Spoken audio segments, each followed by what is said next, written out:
I'm Lawrence Francis, host of Interpreting Wine, welcoming you to the New York Grower 2023 special series. This series has been specially commissioned by the New York Wine and Grape Foundation for your listening pleasure.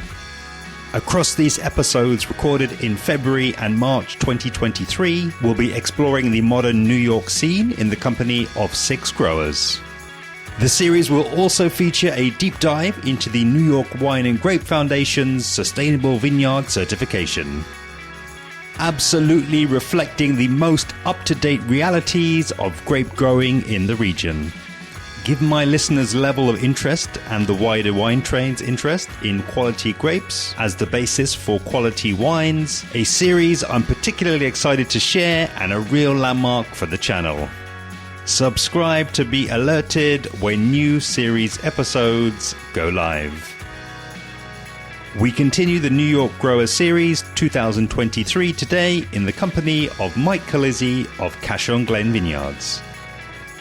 Mike tells us his grape-growing origin story before discussing acreage versus tonnage contracts and its implications. He introduces us to the Kashong Glen Vineyards team, describes the Finger Lakes farming community before exploring the geography of their growing sites. We take a rootstock deep dive, and Mike explores the decisions he made when choosing how to best plant Gamay.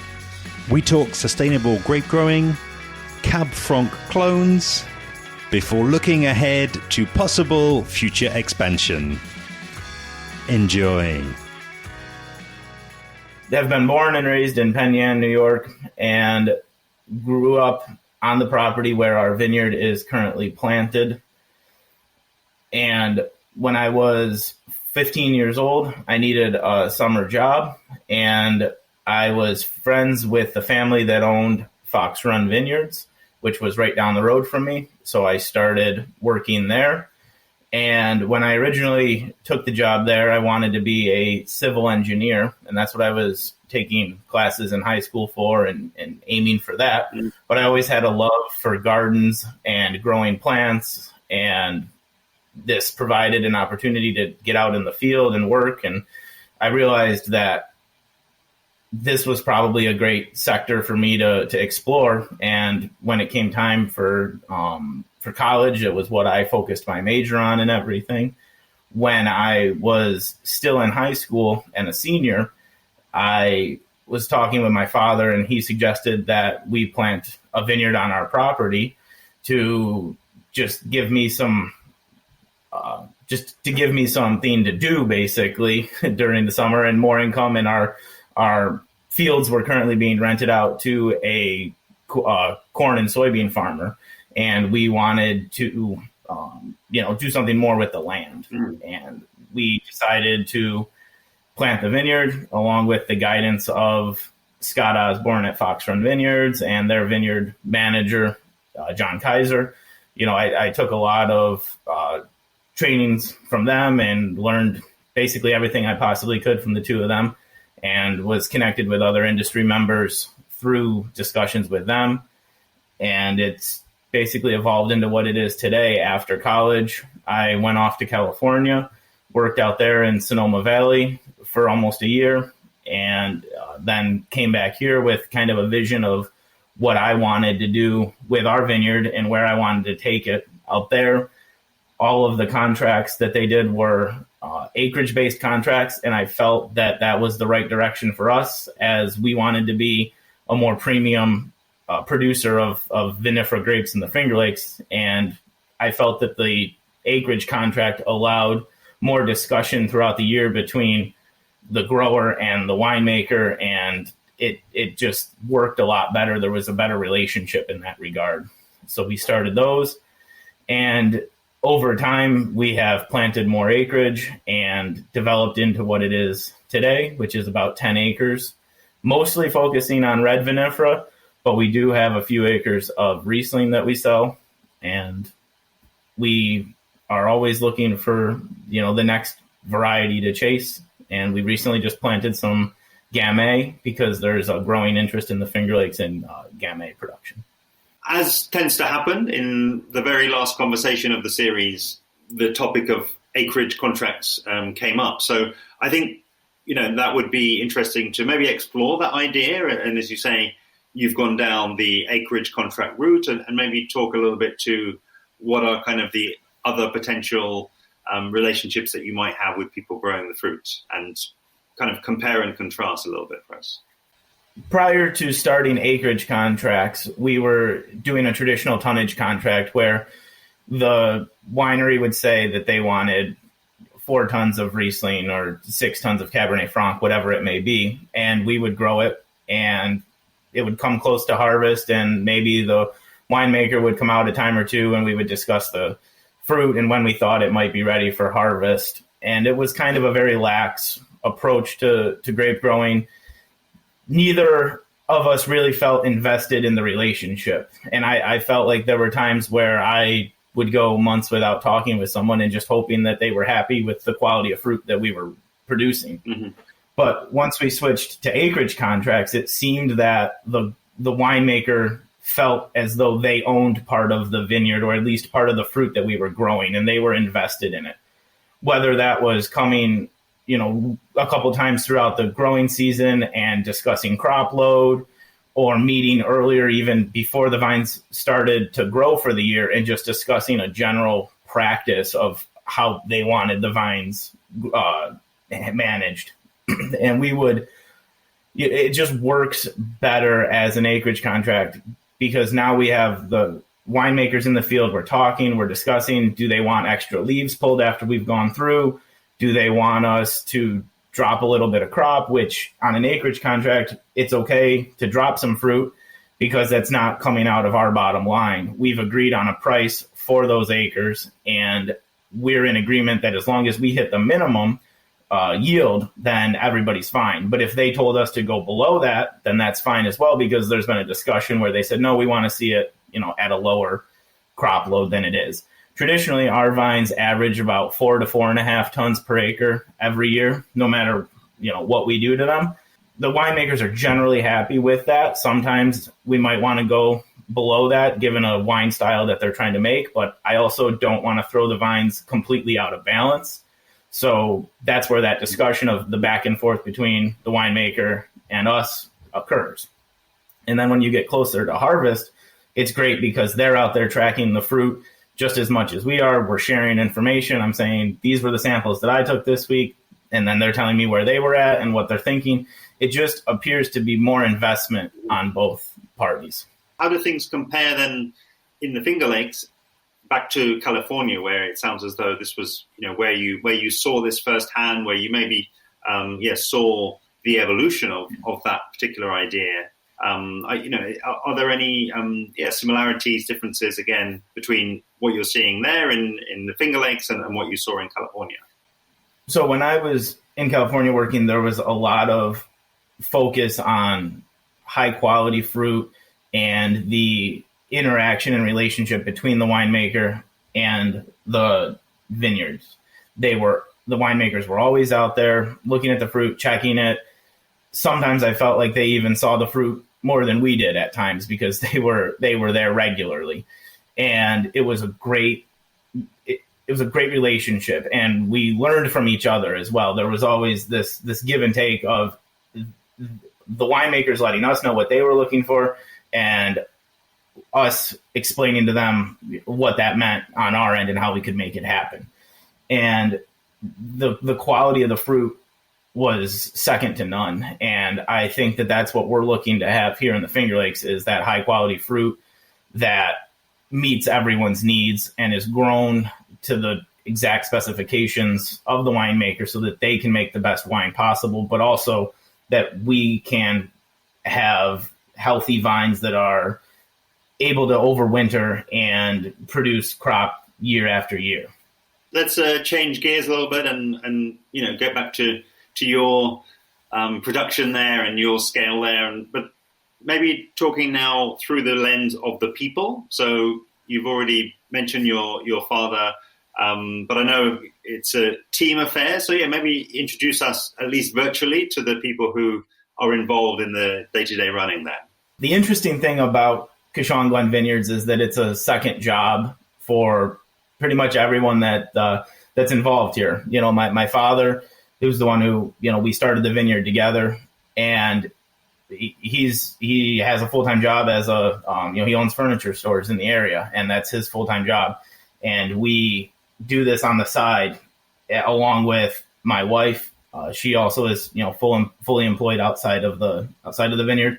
And my father's wife even helps from time to time. So we're all involved in this, and we view it as a true passion and a project that we are excited to work on day after day. Throughout the year, we're all involved in various aspects of viticulture throughout the vineyard. And my father, he's one of his favorite things to do is to run the cultivator in the vineyard. We don't use any herbicides on our farm at all. And he really enjoys and feels that sometimes that it's therapeutic, he says, to get out there and run the cultivator underneath the vines and know that he's doing a good job and keeping things clean and weed free. Again, just always keeping in mind that we want to produce the best high quality fruit we can. And he definitely is a key factor in that.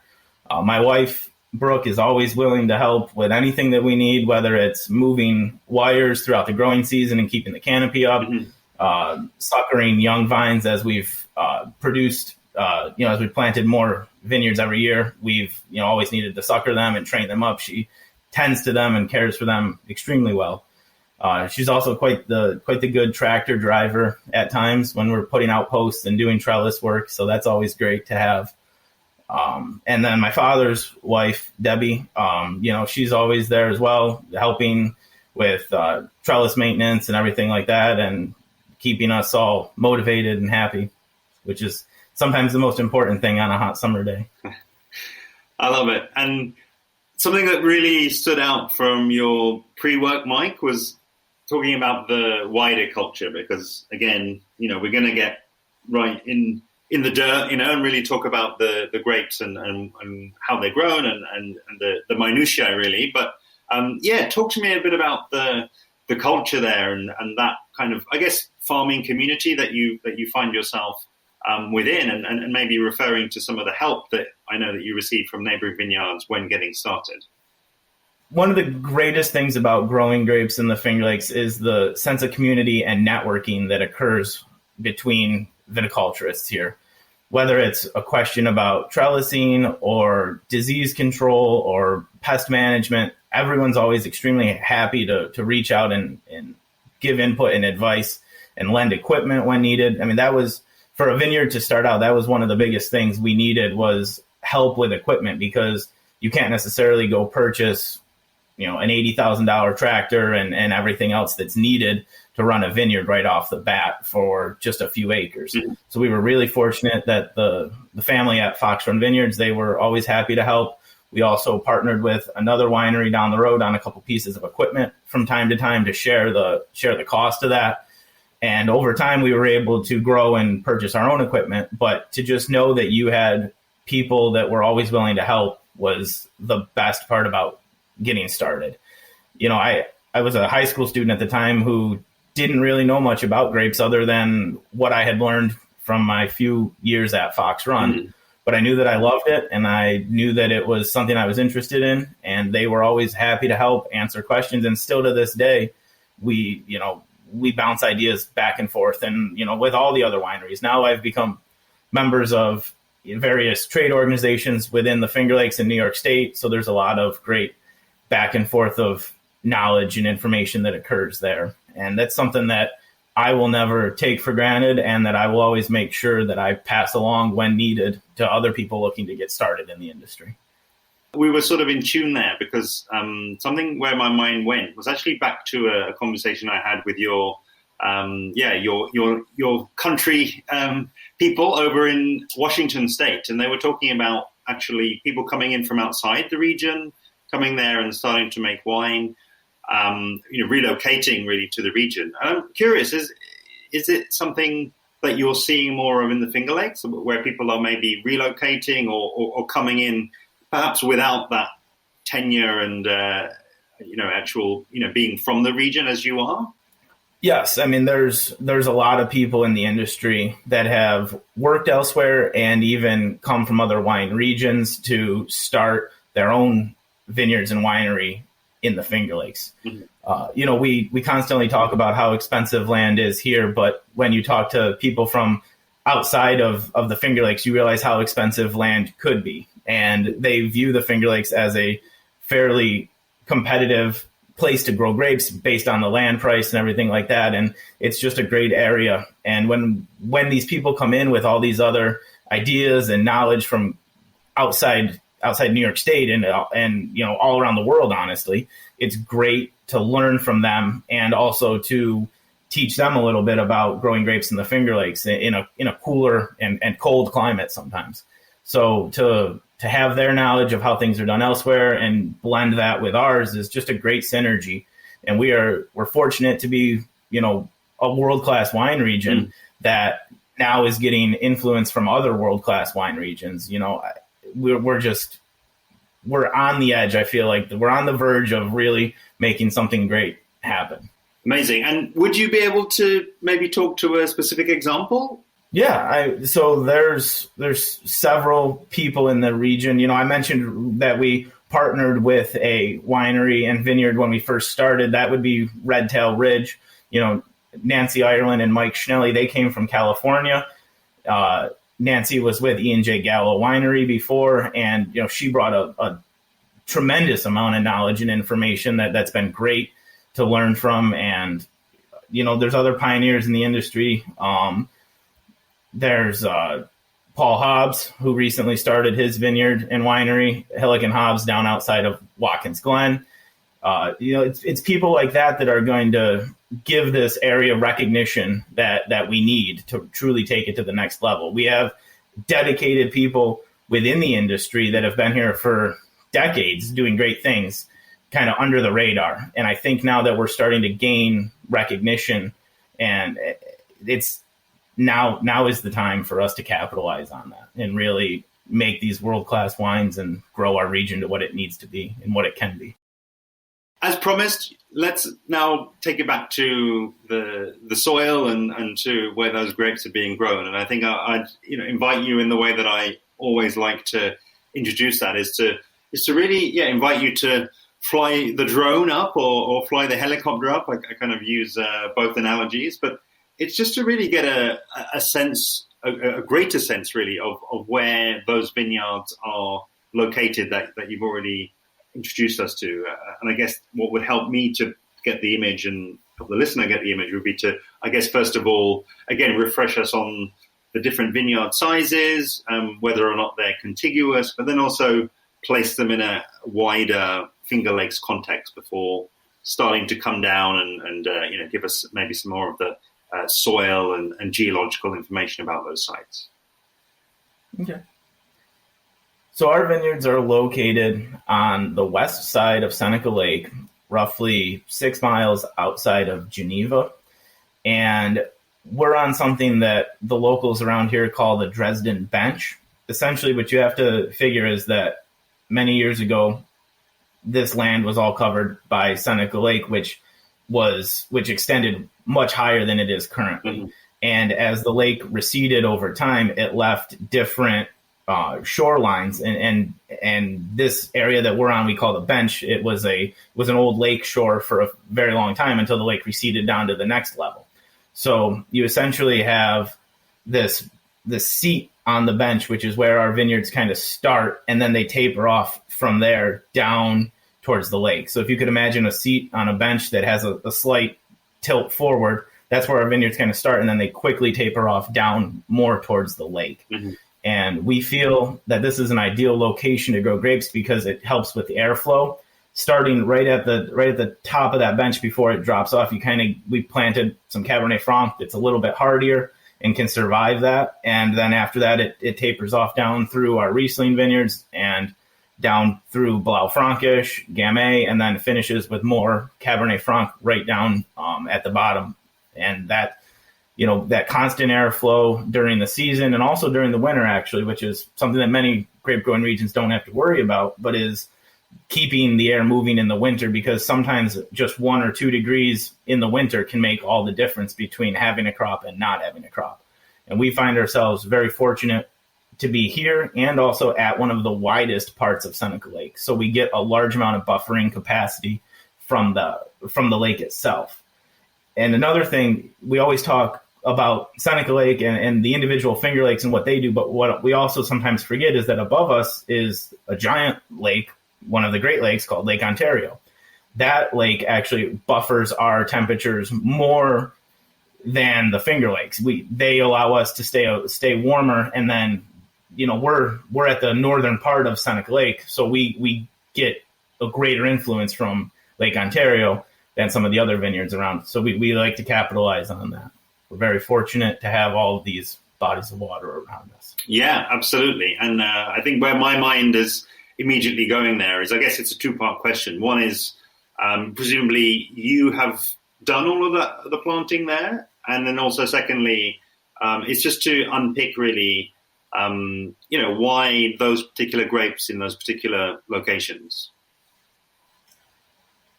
So I'd like to say that when we first started out, we knew what we were truly doing, but we kind of had a bit of dumb luck, and that we chose to plant Riesling and Cabernet Franc to get us started, both of which, they were recommended to us by Scott Osborne at Fox Run. He said, hey, these are 2 varieties that are in short demand, or are in high demand and short supply right now in the Finger Lakes. It'd be great to have some more. So we chose those varieties because they were in demand. Luckily, they were fairly hardy. We chose to plant the Riesling, and we put that right in the middle of the property because it was, at the time, it was right out the back door of the house, basically right near our barns and everything. And then we planted the Cabernet Franc below it. Over time, since we've bought more property and become more familiar with the topography and the climate on the site, we chose to plant above us as well when we purchased that property. Mm-hmm. So we're now basically on 3 different sides of our property, of our houses. We have vineyards, and we really believe that this is just a tremendous advantage to have the vineyards close to us so that we can keep an eye on them. At night when we want to take a walk after dinner, we just walk out through the vineyard, and there's no better way to have a healthy, productive vineyard than to have boots on the ground where you're actually walking through the vineyard, looking at it on a regular basis. Super interesting, yeah. And it's something it came up in another conversation with another grower over in Austria. He said that's where I have my exercise, and it's where my wife goes for a run, and these I think these small parts of the story, I think that they're really important to kind of get out there, and I think to show through example that connection that you have. It's just, as you say, you're surrounded on all sides, and you kind of can't help but take close care and pay close attention to what you've got directly around you there. Yeah, you're 100% right, and that's why we strive to grow the grapes in the most environmentally friendly way possible. Mm-hmm. We're part of the Wine and Grape Foundation's new Vine Balance sustainability program.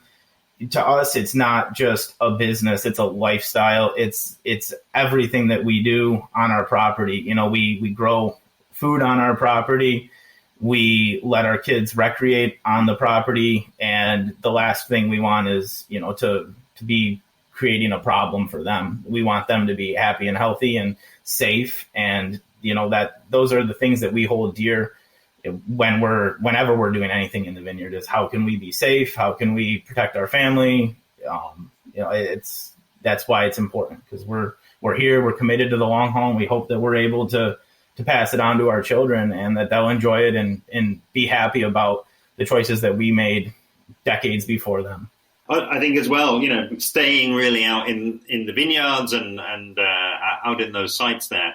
I love when I asked you before we came on to talk about geology. You started talking about the shale bedrock. You started talking about the pH of the soils that you got there. So I think, again, if you would, make those connections keeping in mind, the grape varieties that you've already mentioned there that are growing there, and maybe, talk to that interplay really between those grape varieties, where they thrive best, where they express themselves to the highest possible quality, and that geology and potentially that pH as well that they're sat in. So we're really fortunate. The northern part of the Finger Lakes does have a large amount of limestone parent material, and that really helps to keep our pH naturally around 7 to 8, which is ideal for the varieties that we're growing here.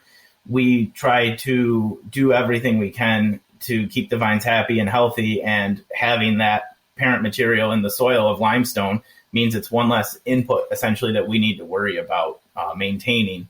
We do regularly monitor the pH to make sure that it's still where we want, but just knowing that that's in the ground is terrific for us. The biggest thing is pairing the rootstock to the site location. We have a very low vigor site. There's many spots on here that there's less than 10 inches of soil before you get to bedrock. And we need rootstocks that are able to maximize those shallow rooting depths and extract as much nutrient and water and organic matter out of the soil as they can. So we really heavily rely on 3309 as a rootstock, and another one called 10114.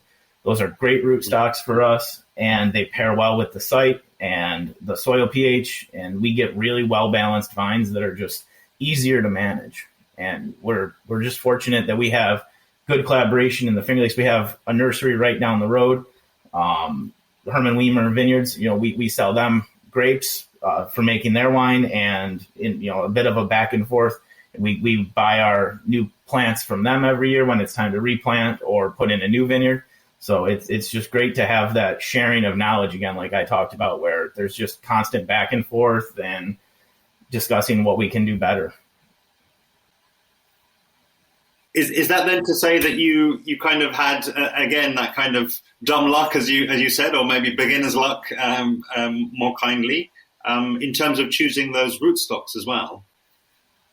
Yes, I mean, so when you talk to anybody in the Finger Lakes and you say what would you recommend to plant for Riesling, 9 times out of 10 somebody's going to tell you that you should plant Riesling clone 239 on 3309 rootstock, because it's the industry standard around here. It does well. It's produced crop year after year. It's moderately susceptible to botrytis. It doesn't have a loose cluster, but it doesn't have an extremely tight cluster. I mean, it's just a great clone of Riesling to grow. And 3309 is a industry standard rootstock around here that does well, given the soil pH, the rooting depth. I mean, if you have an extremely vigorous site here in the Finger Lakes, which I've seen plenty of, and you plant a vine on 3309 rootstock, you're going to end up with a really vigorous vine, because it just grows and grows and grows, and it's vigorous. But here on our site, where we have a little bit of limit with rooting depth and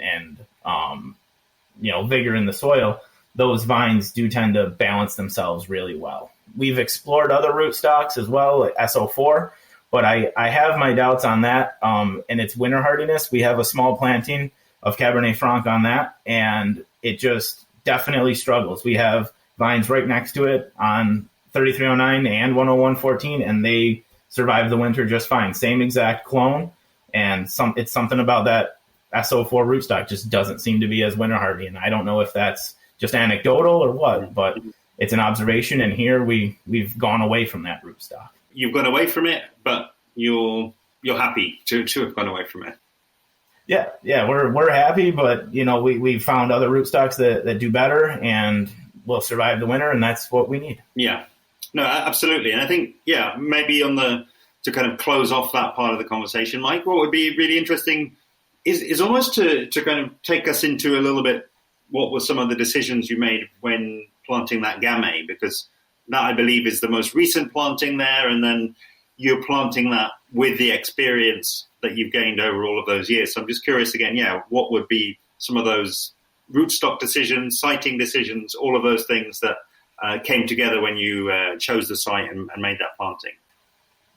so this past spring, it would be spring of 22, we wanted to put in some Gamay. I'd had enough calls for about the past 3 years from wineries looking for Gamay, and I'm sick of having to say, no, we don't have any, or I don't even know anyone in the Finger Lakes that plants it. And I said, well, we're going to solve that problem. So we set out to put an acre of Gamay in, and right about the same time I was thinking of that, we had a winery down the road that we sell some Riesling to reach out to us and say, would we be interested in planting Gamay specifically for them? So it was kind of a no-brainer in that regard. And we set out to learn as much as we could in a short amount of time about Gamay. Luckily, we had that winery down the road had some experience with various clones, again, from somewhere else that they had worked, actually, with Gamay. And so we sought out some vines from California through Guillaume Nursery, and they brought us a clone. I believe it's 358 is the clone of Gamay. And then we rounded out that block actually working with Herman Weimer Nursery, and they supplied us with 5 other clones that we planted throughout there as kind of a trial. I said, I want to know which clones are going to grow well in our climate. I want to know which ones are going to produce the types of wine that we're looking for, so that in the future when we do expand, we'll have a good handle on this. Because I truly believe in the future of Gamay in the Finger Lakes. I think that, we see our Canadian partners over the border in Niagara-on-the-Lake, they grow and produce phenomenal Gamay. And I think that, our climate is very similar to theirs, and it's truly going to be the next thing here in the Finger Lakes. And we want to make sure that we're ready for that, and that we have figured out the clones that grow well and the rootstocks that they grow well on, and even how to grow it viticulturally, whether it's extra leaf pulling, or because it does tend to be a little bit more vigorous. So what is the spacing even between the vines in the vineyard? What do we need to do? What type of trellis is best? I want to have all that figured out so that when it does come time to put more in, we're ready to go. Yeah, brilliant. And you're absolutely reinforcing the view and the passion that I have for speaking with people who are in younger, inverted commas, regions around the world, because it's just so exciting. It's it's so dynamic. It's you're talking about there weaving together the market influence, but then also just we see an opportunity. We've got that feedback, we've got that intuition, and now it's time to kind of hit the books and figure out what we're going to do here. And I just think that joining, as always, seems to be the case. The story relatively early in its development is just really exciting for me, and I think it's really exciting for the listeners as well. Yeah, I'm truly excited for this next couple of years with this new planting of Gamay. I think that we have some really terrific opportunities here to capitalize on. Amazing. So you've already hinted, I think, Mike, at a lot of what I'm going to ask you next, but really want to get a sense of the viticulture. And I think, you provided me before we started recording with some really interesting examples here. I think that really speak to that sustainable, mindful approach that you're taking to the grape growing. So maybe take us again into some of those approaches, and maybe feel free to contrast those with other examples of where maybe you've gone down a slightly more sustainable route versus what the industry standard might be. So one of the first things that we learned growing grapes here in the Finger Lakes is that it's challenging. It takes a lot of time and effort. And we immediately decided that herbicides were not going to be an option for us in the vineyard. It was about 2 years in. We hadn't even had a crop yet, and we were just trying to figure out how to handle battling weeds in the vineyard. The risk of using the herbicides, killing the vines, the environmental impact, all of those things was just not something we were interested in. So we sought out an undervine cultivator, and we've been using that ever since. We are big fans of the cultivator, but we're also worried about what it could do to the soil structure by constantly tilling and moving that soil around. So we've started to explore cover cropping, both in the row middles and under the vines, actually. So we have this small block that I call my kind of bio-intensive block that I manage a little bit differently and try things out on this 1 acre block before I roll it out across the whole vineyard. So we've started cover cropping with daikon radish in there right underneath the vines to try and break up the compaction layer. Because if you think about running that cultivator time and time again, sometimes it's 7 times a year we're cultivating. And if you're going at the same depth time and time again, you're going to create an impenetrable layer there, which means water can't infiltrate down. So we use this daikon radish, which produces a very long, thick tuber that drives down, sometimes as far as 2 feet into the ground, and really opens up a pore in the soil where the water can get down to the roots. So we do that, and that's planted in about August, and then we follow that up in the spring with some buckwheat that we plant in there. Buckwheat's a really great crop because it helps break up any crusting that may occur on the top of the soil. So if you think about a climate like ours that gets a fair bit of rain, every time those raindrops hit the soil, they're creating a crust layer there, and we want to break that up and again to get water infiltrated into the soil better so that it just doesn't run off and into the creek and down into the lake. And so we use that buckwheat there. It's also a great pollinator habitat. It creates food with the flowers and everything for the pollinators. We're always trying to increase beneficial insects in our vineyard, and those are things we keep in mind. So once that's done, then we kind of cultivated a time or two more throughout the year, and then it's back to August basically, and we're planting that daikon radish again. And that's something that I plan on rolling out across the whole vineyard this year. We're also, always trying to incorporate livestock into the vineyard. I've done work before with grazing sheep in the vineyard, and in the early spring, it works great. I found out, however, that I'm just not a livestock farmer. I don't like the 5 a.m. call when the sheep got out and are eating the neighbor's perennial crops or perennial bedding plants in front of their house. It's not good for neighbor relations, and I don't like rounding up sheep at 5 a.m. So that might be something that we figure out how to do, because there's been great work done at Cornell University regarding grazing sheep in vineyards and the benefits, but as of right now, that's not for me. So we actually started using chickens, which we have a device called a chicken tractor, which essentially is a cage with roosting boxes and laying boxes all in one. And we move it basically every day throughout the vineyard. It's the perfect width to fit right down the middle of the row. And we are raising right now 8 chickens, and we plan to up that a little bit more this coming spring, just as a way to have fresh eggs for our house and also get that organic matter back into the soil. And an interesting thing, there's a brewery right up the road from us, and we're fortunate that they supply us all their spent grain. So we also are feeding that spent grain to our chickens, and we're incorporating it in the vineyard to help build organic matter. As I said, we have a low vigor site. Sometimes we struggle to hold on to that water that we do get throughout the year. So by increasing the organic matter, by putting this spent grain back into the vineyard, we're building that organic matter. Yeah, super interesting. I love all of those integrations that you've spoken about there, and especially that last one with the local brewery as well. It's, again, I think, kind of I'm picturing, closing the system, and again, these are real sustainable examples, aren't they? They're just an everyday example of that practice and how it can basically help everybody. I've said this word before, but it's a no-brainer.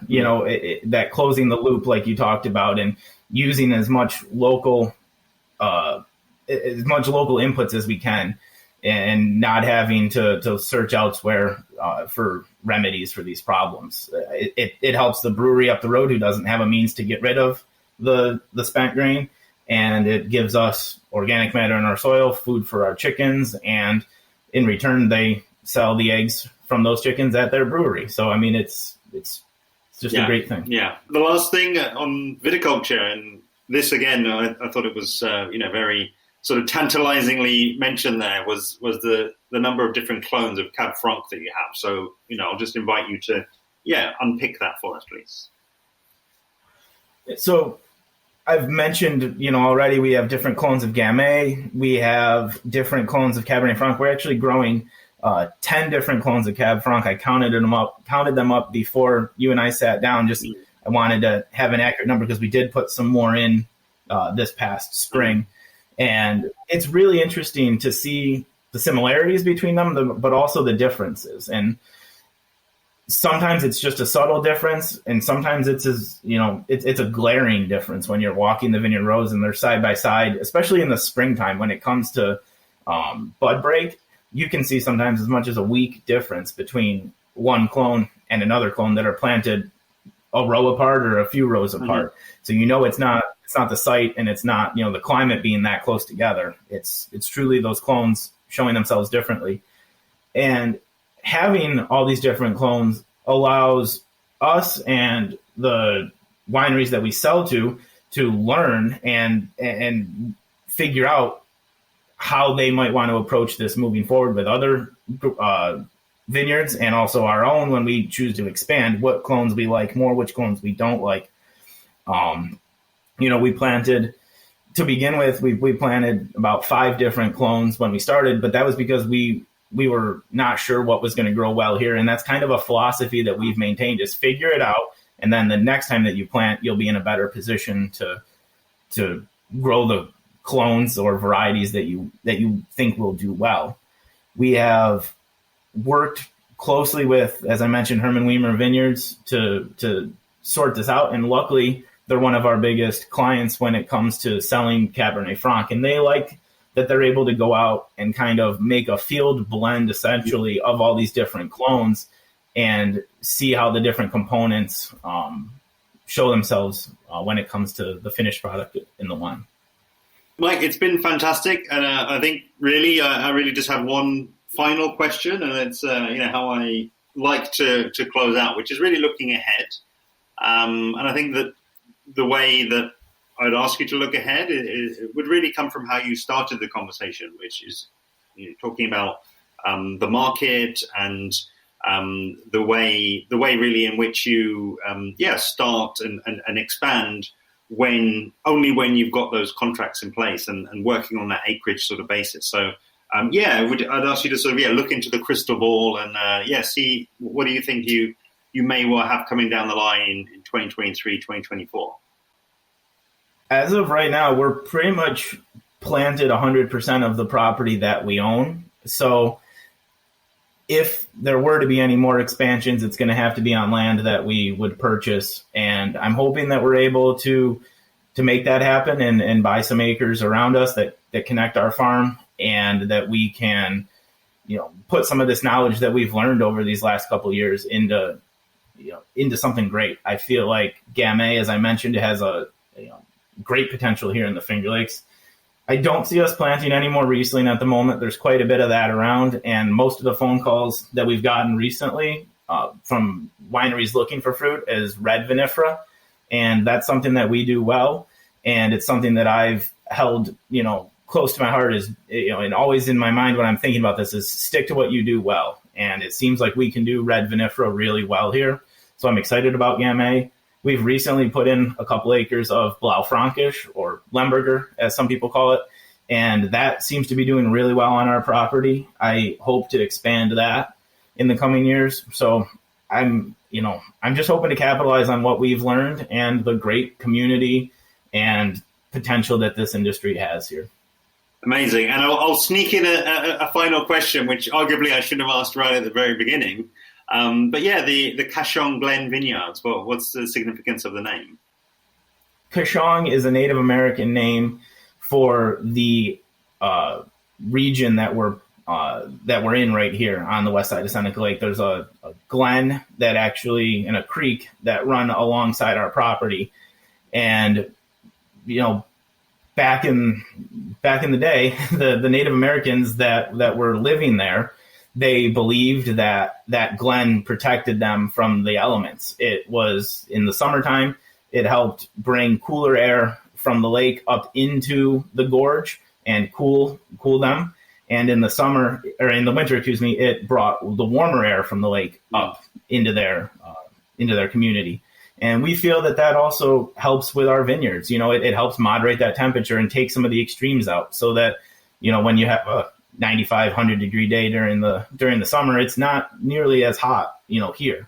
And in the winter, we get a little bit of that buffering as well, which is great. And we just hope that we can keep the land as beautiful as it was back then, and try to keep an eye on the future. Thanks so much for your time, Mike. A real pleasure to have you back on the podcast. Do be sure to visit facebook.com/Kashong Glen Vineyards, all one word, where you can learn more about the project. Please help to amplify this episode and the New York Grower series by sharing the direct link, which is interpretingwine.com/519. And you can find links to all 7 episodes from the series in the description below. And of course, I'd love to have you following along with me on social media, where I'm at Interpreting Wine on Instagram and Facebook, and at Wine Podcast on Twitter. Next time on the Interpreting Wine New York Grower 2023 series, I'll be speaking with yet another grower based in the Finger Lakes region of New York State. Make sure you're subscribed to be alerted when the episode goes live. See you then.